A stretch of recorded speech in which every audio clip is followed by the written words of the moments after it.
Hello everyone, and welcome back to Let's Play Planescape Torment. I'm your host, MeleeWizard, and for the sake of trying to get Fall from Grace to join our group, she's been having me talk to all of the people that are trying to join the Sensate faction. And I believe I did talk to a bunch. I think Juliet was one I never spoke to. Pretty sure I hadn't spoken to Delora, who I believe is right here. This dark-haired, pale-skinned woman has a cultured, refined look about her. As she turns to you, you note that her eyes, which you had previously thought to be gray, are the color of brushed steel. The woman's voice is soft, calm, and without inflection. It has a certain far-away quality, as if somehow not attached to her. Greetings, I am called Delora. May I serve you somehow? In what ways can you serve me? She blinks her eyes, then touches her hand to her heart, bowing her head slightly. I am able to debate any scholarly or academic matter quite proficiently, if that is your wish. I am also well versed in various games of strategy, should you choose to play something, though I have the materials for few such games here.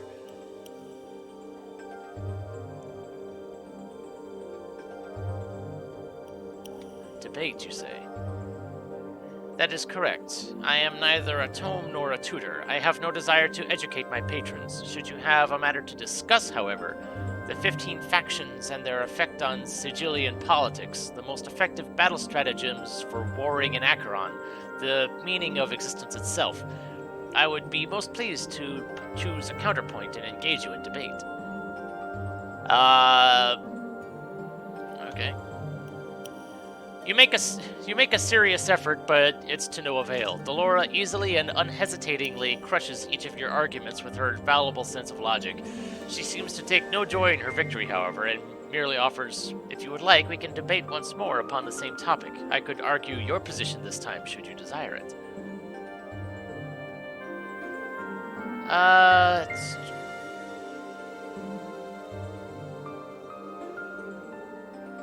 Right, the whole amnesia thing. Here then, allow me to show you one.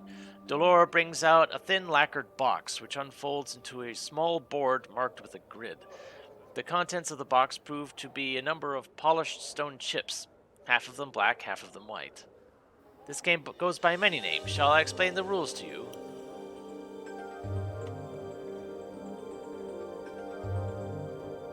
Delora explains the rules of the game, how the chips are moved, how one bests one's opponents. It seems somehow faintly familiar to you.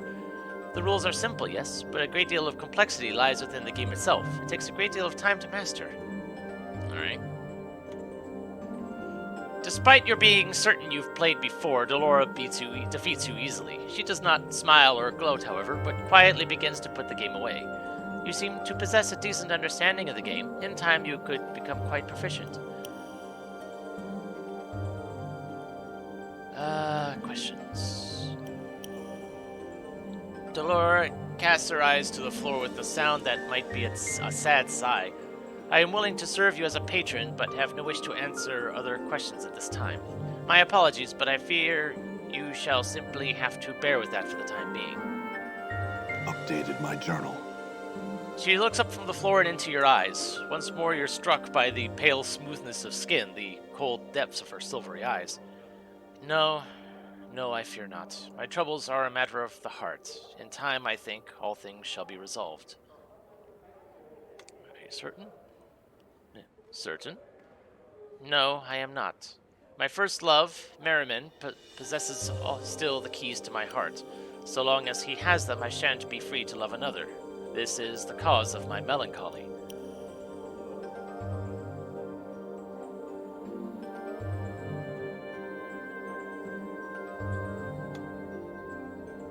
I may not leave this place. The reasons why are deeply personal and not to be shared with strangers, even ones who might bestow a kindness upon me. But suffice to say that I cannot seek out Merriman myself. Updated my journal. Delora nods, the slightest hint of a smile appearing on her lips. She bows her head.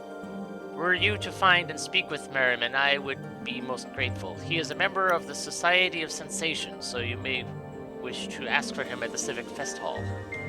Alright.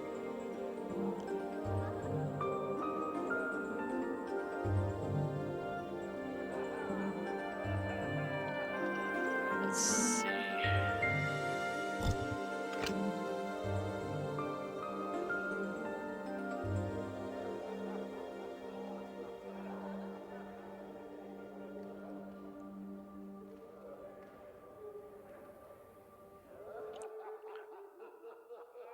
Go Nenny. Okay, yeah. Though I wanted to talk to Nenny about something. I forget what it was at the moment.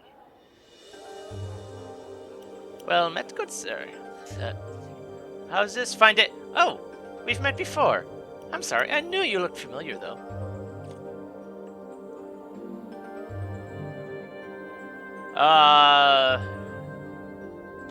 First things first. Oh, Echo. Yes, she's a mysterious one, isn't she? Do you know that she never speaks? Truly. I think she was emotionally wounded so badly that she may never speak again. I bet Delora knows because she sometimes talks to the last lover Echo had while she still spoke. I wonder if that's Merriman.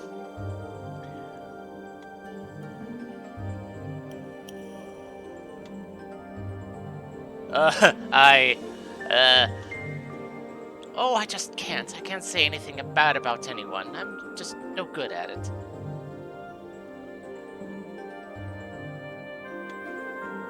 Oh, but I don't know if she's a thief. Nanny bites her lip and looks at you with pleading eyes, as if she just wishes you'd leave the topic alone. Oh, alright. Oh, I dislike her very, very much. She pauses for a moment, then looks at you out of the corner of her eye, as if gauging your reaction. Was that convincing?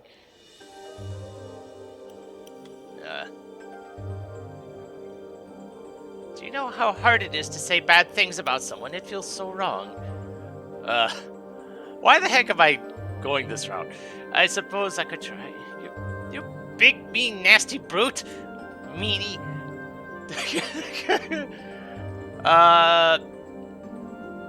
I'm not gonna go with the physical violence route. Or maybe I am.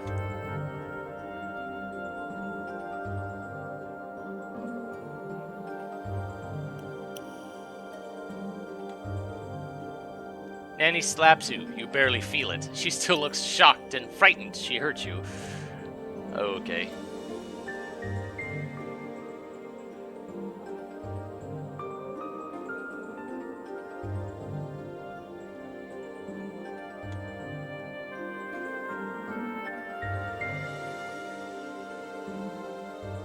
Let's see. Oh, damned be you. You deserve that for all the indignities you put me through.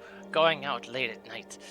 Getting into fights and getting all scarred up. What are kids going to... what are the kids going to think? The kids? Oh, don't you excellent me like I'm some backlicker looking for your approval. I am my own woman, and this woman is about to walk out of your life unless I get some solid commitment. Okay, I think... all you needed is the proper outlet, I suppose.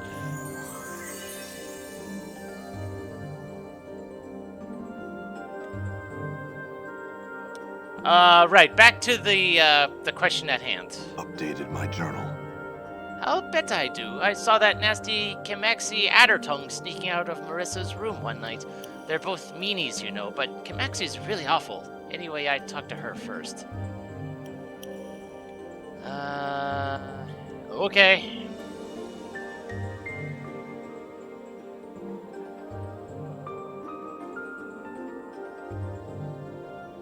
Let's see which one. Yep.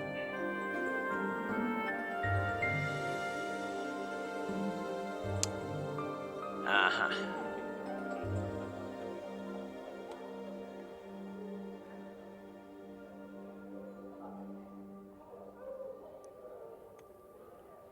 Kamaxi flies into a rage. Who told you that?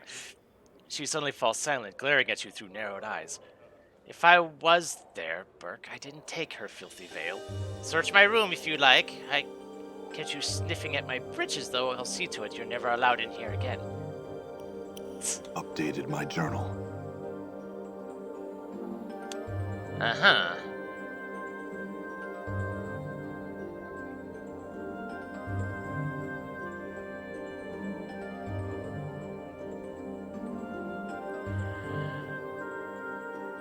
I was wondering if that was going to come up.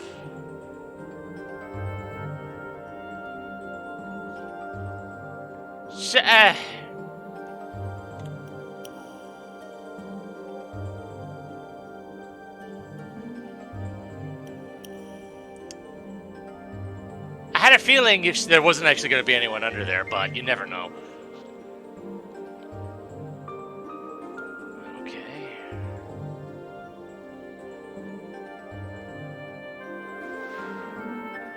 Handkerchief. Okay.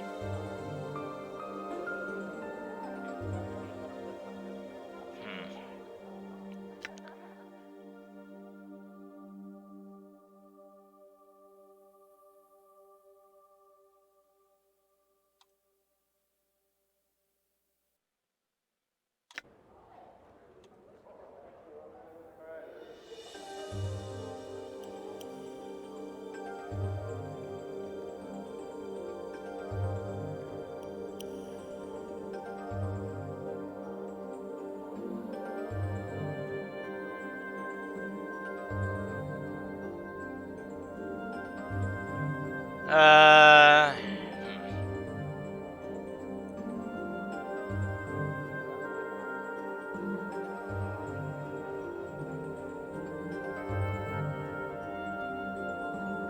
Okay, I can't talk to you anymore until...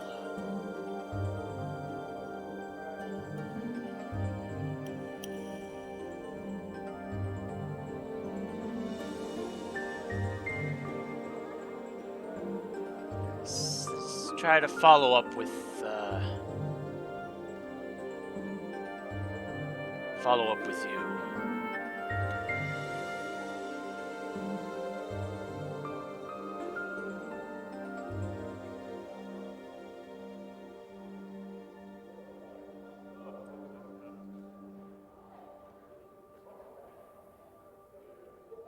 Alright, fair enough.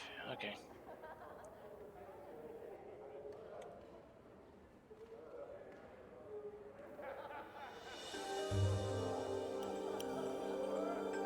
Alright, so I guess for the moment I'll go and talk to you again.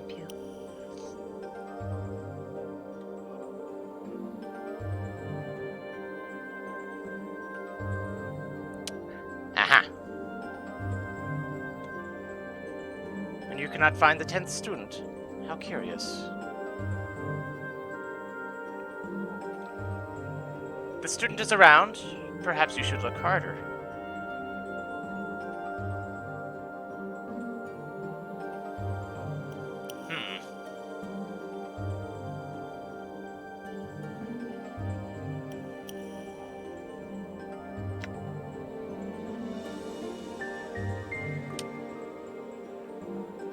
I'm mostly curious about this room. Aha! As you make to search the armoire, its handles suddenly yank out of your grasp as the drawers slam themselves shut. A disdainful issues from the oh, okay. Hello indeed. The armoire gives another humph.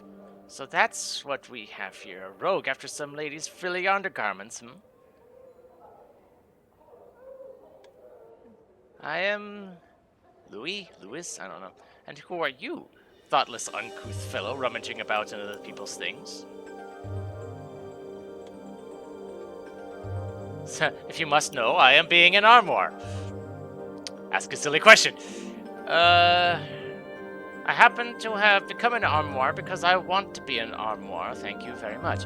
It's not to watch the ladies undressing, nor to have them place their soft, sweet-smelling undergarments in my drawers where they can... You are... Thou dost protest too much, I think. Such accusations are an insult to a practitioner of the magic arts. I am merely soaking in the experience of what it means to be an armoire. The sights, the smells, the sensations. Yes, yes they do, and they wholeheartedly approve of... Well, not with their entire hearts exactly. And while they have not spoken of their approval in my presence, since they are not exactly aware that I am an armoire, I would not want them to know that I am anything but, and so have not been able to inquire upon the matter.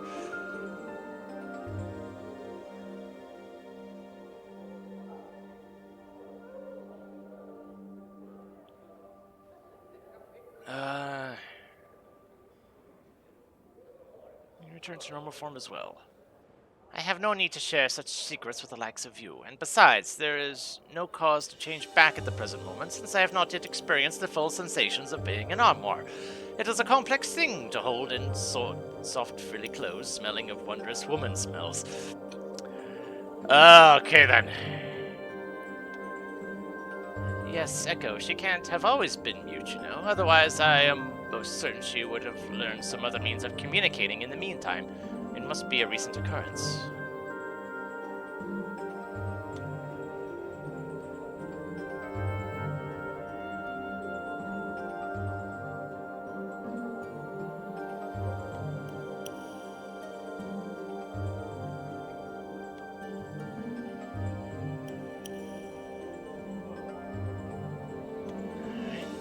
You're mad, you know, quite mad. Utterly barmy, I believe, is the common term for it.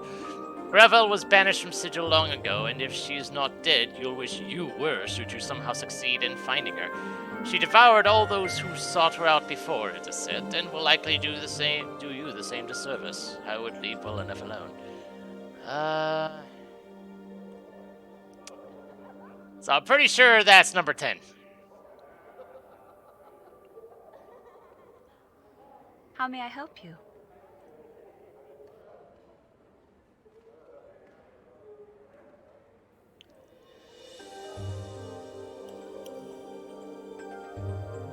I think Lewis is the 10 student in his own way. Very well. And your thoughts?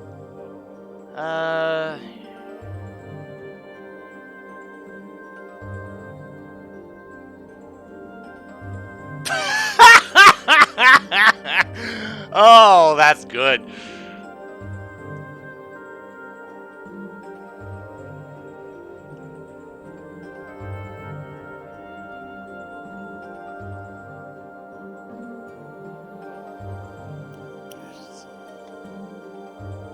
Very well, I will travel with you if you still desire my company. Darn right. Learn some new tricks? They must lend me strength.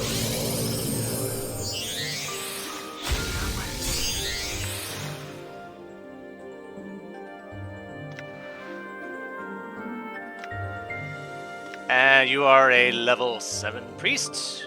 Nice. Lawful neutral. Alright. I'm still regular neutral. Lend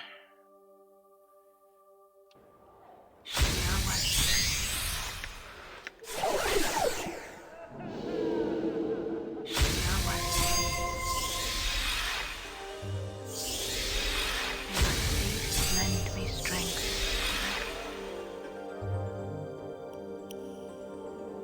Yes.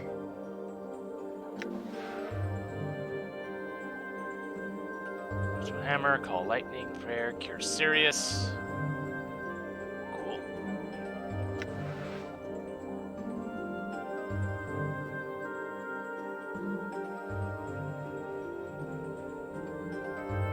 Halo of Lesser Revelation. Making them... okay.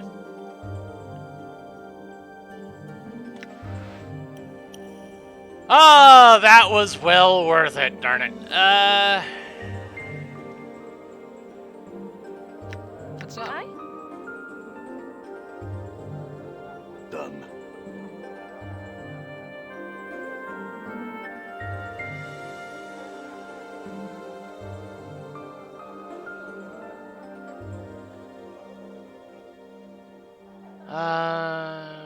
Okay. Which one was Echo's room? That one was Echo's room.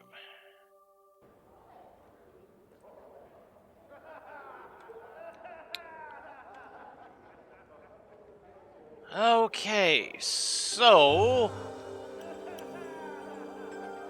I guess, well, I can Done. hunt out the, pardon.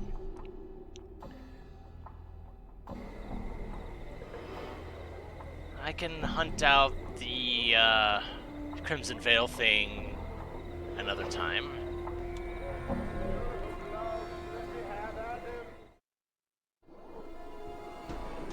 In the meantime, there's people here that I wish to find. Whether it's actually good for me is going to be a whole nother matter entirely. This towering man's golden skin sparkles slightly, almost as if it were metallic. Whether it's his actual flesh or merely painted on, you cannot tell. He regards you coolly as you approach, giving a respectful bow as you draw near. Welcome to the Civic Fest Hall, traveler. We are Splinter, doorman to the Fest Hall and Priest King of Ur. How may we help you? Despite his humble offer of aid, his voice is powerful and commanding, a deep and rumbling sound that resonates throughout the chamber. We do many things in this fine hall, traveler. We answer questions guests might have regarding it or its inhabitants. We direct both visitors and members of the Society of Sensation alike to the sensoriums or lecture halls. We also accept new members into the Society. Lastly, it is through us that purchases from the Society's vaults are made, spells, items, and such. Ah, of course. Well, I'm not part of a faction. In order to join the Society of Sensation, one must be willing and prepared to share their own experiences. 5 are required, 1 from each of the senses. Alternately, one may contribute a single experience that has strong elements from all 5 senses. These must be either new sensations or improvements upon our current stock. Should we find them acceptable, they will be placed into sensory stones, and you, having become a sensate, will be taught the sensory touch. It will allow you to draw others' wounds unto yourself, healing them by accepting their suffering.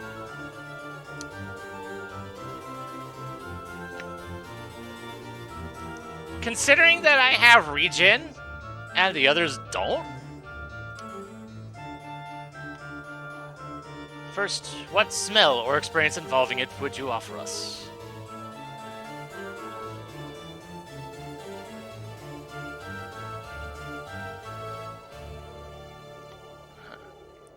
Go on.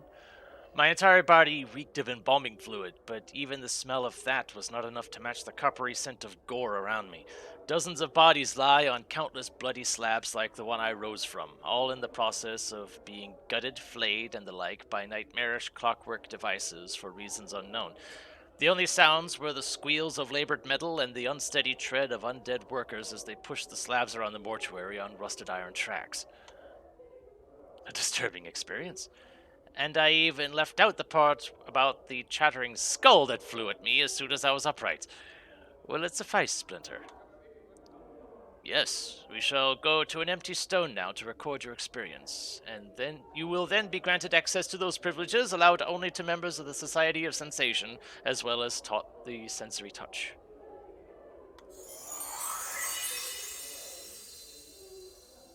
All right then.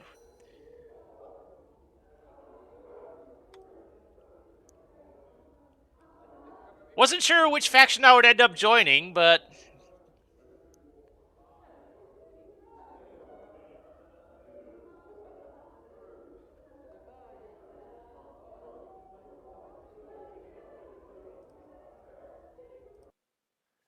what kind of stuff do you have? Bunch of stuff for wizards, it looks like, so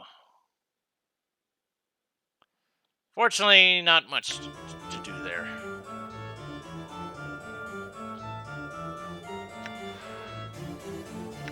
What exactly is this? How much does this do?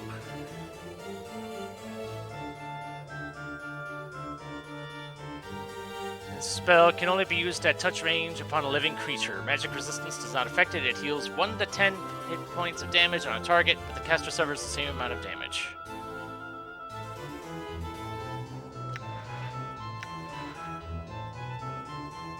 So, how...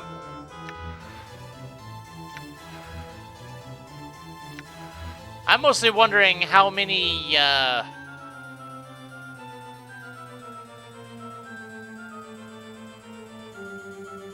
how often I can use that.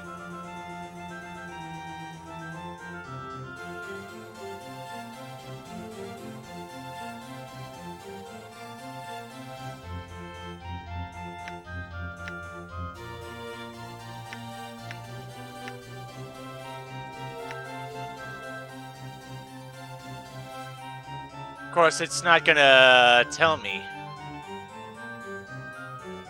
I know I saw somewhere where it said that,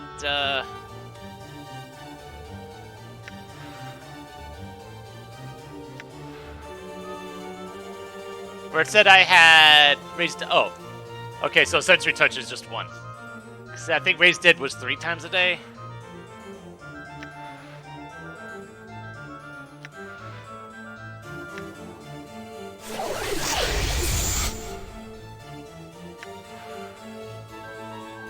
Yeah, looks like it is just maybe once a day, perhaps.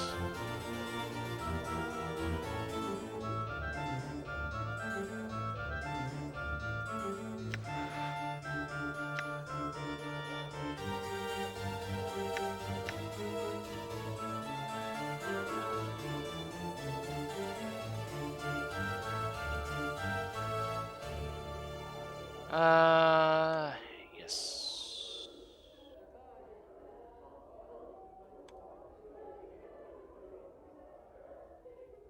Eastwards to the fest hall from here. Okay.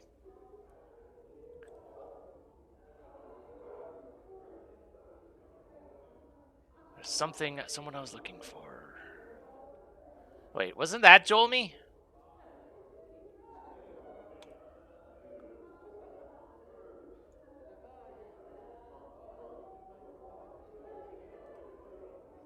Yeah. A stern-looking older woman seems to be looking for someone. Her eyes fix upon your face as you approach her. You there.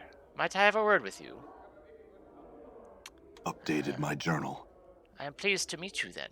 I would make you a somewhat unusual proposal, though you must admit you are an unusual man. I would give you 1,000 copper commons for your permission to kill you. Are you open to discussion on the matter? Why?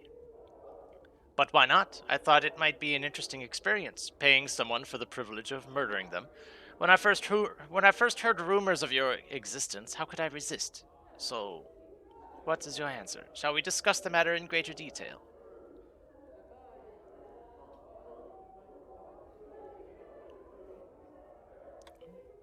One hears all sorts of things in the fest hall.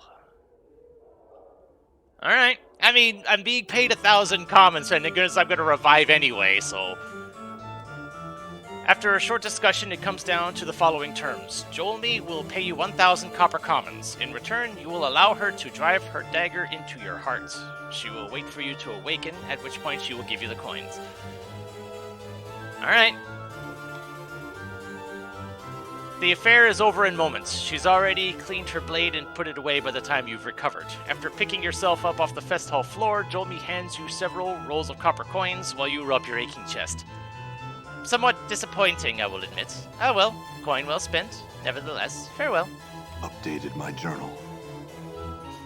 There are worse ways to get money, I suppose.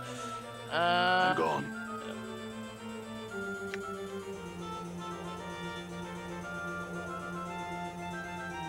There we go.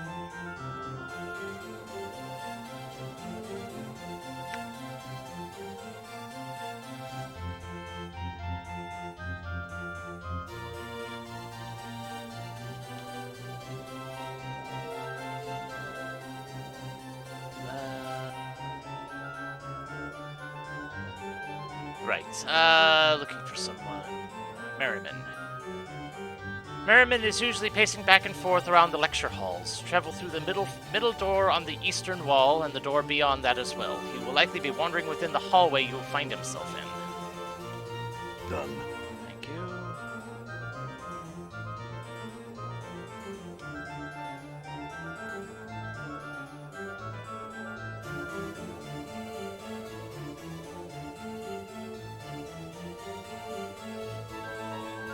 Just a whole bunch of people going about their business.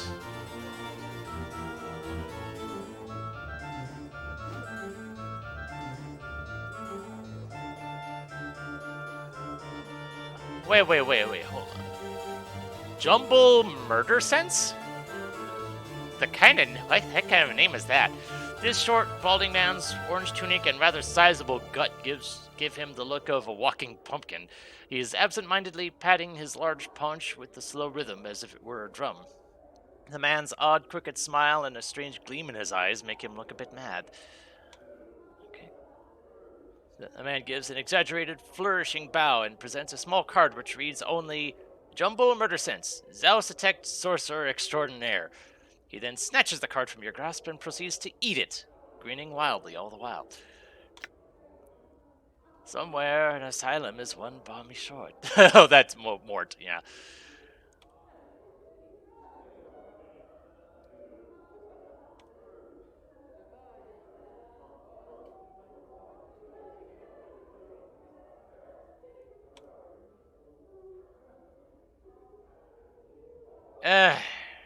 Fine. Be off with you. Thief in training. Anyone have an actual name in here? No? Okay.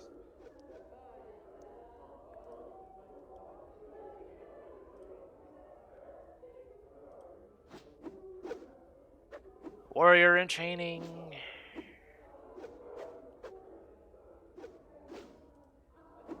Okay then.